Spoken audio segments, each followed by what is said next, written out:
السلام علیکم ورحمۃ اللہ وبرکاتہ۔ اولاد کی دعاؤں کے سلسلے کا آج ہمارا دوسرا لیکچر ہے، اور یہ جو دعا لی گئی ہے یہ سورۃ الانبیاء سے آیت نمبر 89 لی گئی ہے۔ اس آیت کی ترجمے کو اور اس آیت کی اہمیت کو اور اس آیت کو یاد کرنے سے پہلے ہم تھوڑا سا اس کے پیچھے والی آیتوں کا بیک گراؤنڈ دیکھتے ہیں کہ اللہ تعالیٰ نے اس سے پچھلی آیتوں میں جو اللہ رب العزت نے آیتیں نازل کی وہ بھی ساری دعاؤں پر مبنی ہی آیتیں ہیں۔ ان پہ اللہ رب العزت نے اس سے پہلے جو آیت نازل کی 87 کی اگر ہم بات کریں، آیت نمبر 87 کے اندر، تو اللہ رب العزت نے حضرت یونس علیہ السلام کی دعا کی قبولیت کا ذکر کرتے ہوئے بتایا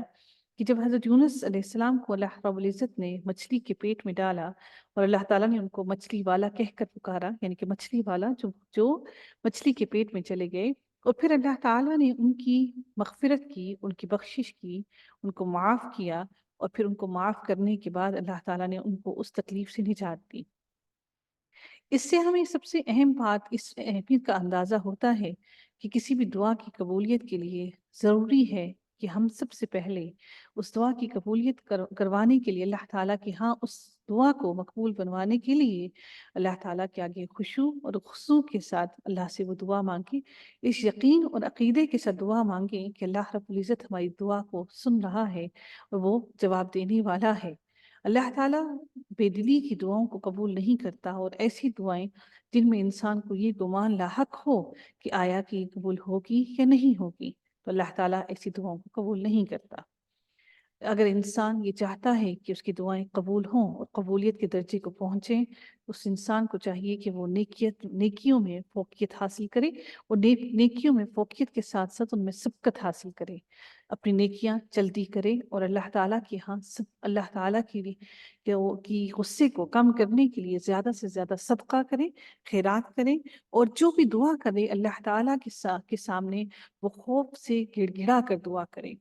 اور خوف اور محبت کے دونوں جذبات اس کے دل میں موجود ہوں۔ خوف اس بات کا کہ اللہ تعالیٰ سے ڈرتا ہوا ہو، اور کوئی بھی نافرمانی کا کام اس سے اگر سرزد ہو جائے تو کثرت سے استغفار کریں، اور اس بات کی محبت کہ جس رب کائنات سے وہ مانگ رہا ہے وہ رب کائنات اس کو وہ چیز ضرور انشاءاللہ عطا کرے گا۔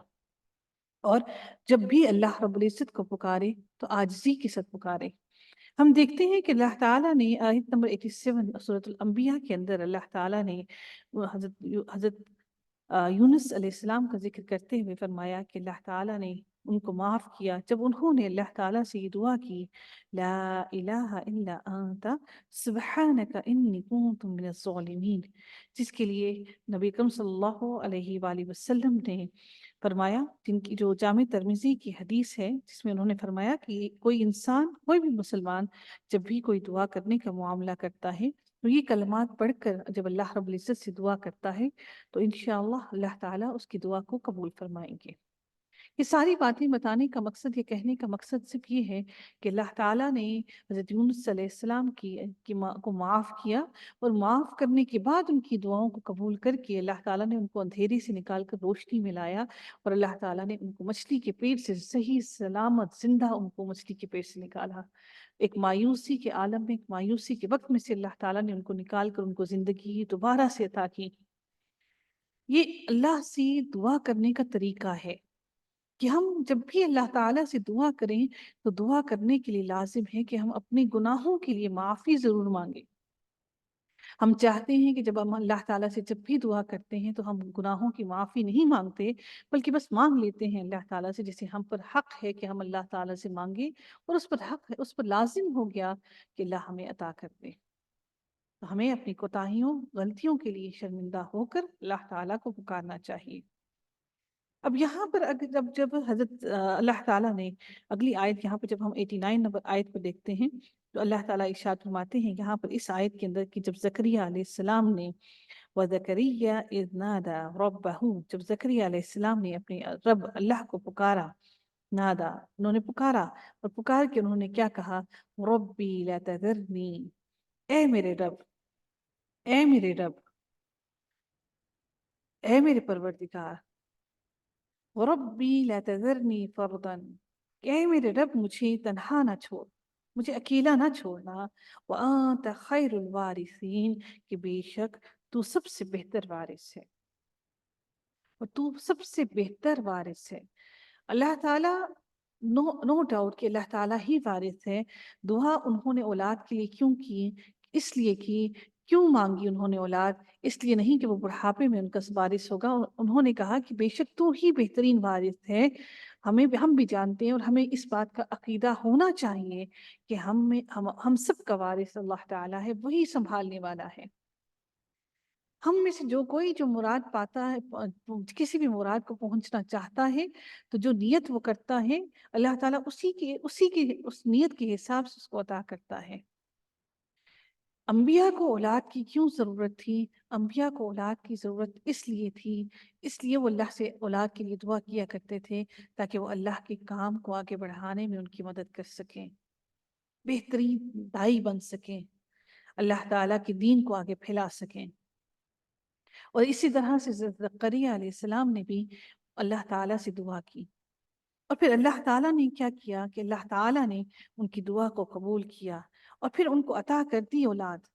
اللہ تعالیٰ نے ان کو یحییٰ علیہ السلام کو عطا کیا، اور پھر وہ یحییٰ علیہ السلام کو بھی اتنا بہترین مسلمان عطا کیا، اتنا خوبصورت مسلمان عطا کیا کہ جو لوگوں کو آگے دین کی باتیں پھیلاتا رہا۔ اور اللہ تعالیٰ نے ان کو بھی ایک ایسی مایوسی کے وقت میں اولاد عطا کی جس میں وہ بڑھاپے کی حالت میں تھے، ان کی ہڈیاں کمزور ہو چکی تھیں، ان کی بیوی بانجھ تھی،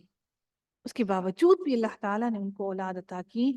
اس سے سب سے اہم بات جو ثابت ہوتی ہے وہ یہ ثابت ہوتی ہے کہ مایوسی کی حالت میں بھی انہوں نے اللہ تعالیٰ سے گڑ گڑا کر دعا کی، مانگا انہوں نے اللہ تعالیٰ سے گڑ گڑا کر۔ مایوسی کیا کہ ایک بڑھاپے کی حالت میں انسان پہنچ چکا، اس کی ہڈیاں بھی لاغر ہو گئیں، بڑھاپا آ گیا، اور وہ سب سے اہم بات کہ ساری زندگی بانجھ پن میں گزار دی، لیکن یقین کامل تھا کہ اللہ رب العزت ان کو اولاد عطا کرے گا، اور اللہ تعالیٰ نے ان کی دعا کو قبول فرمایا اور ان کو اولاد عطا کی۔ جب بھی اللہ رب العزت سے دعا کریں تو اس یقین اور یقین کامل سے دعا کریں کہ اللہ تعالیٰ کسی کو تنہا نہیں چھوڑتا، اور بے شک اللہ ہی ہے جو بہترین وارث ہے۔ اس دعا کو کثرت سے پڑھیے، اس لیے پڑھیے کہ اللہ تعالیٰ ہمارا وہی ہے جو ہم سب کا خالق ہے، اور وہ ہم سب کو سنبھال لے، ہمیں کسی کا محتاج نہ کرے۔ کتنی خوبصورت دعا ہے کہ ربی لا تذرنی فردن، اے اللہ، اے میرے پروردگار، اے میرے رب، تو مجھے تنہا نہ چھوڑنا، مجھے اکیلا نہ چھوڑنا، مجھے کسی کے ہاتھ نہ چھوڑنا، مجھے کسی کا محتاج نہ کرنا،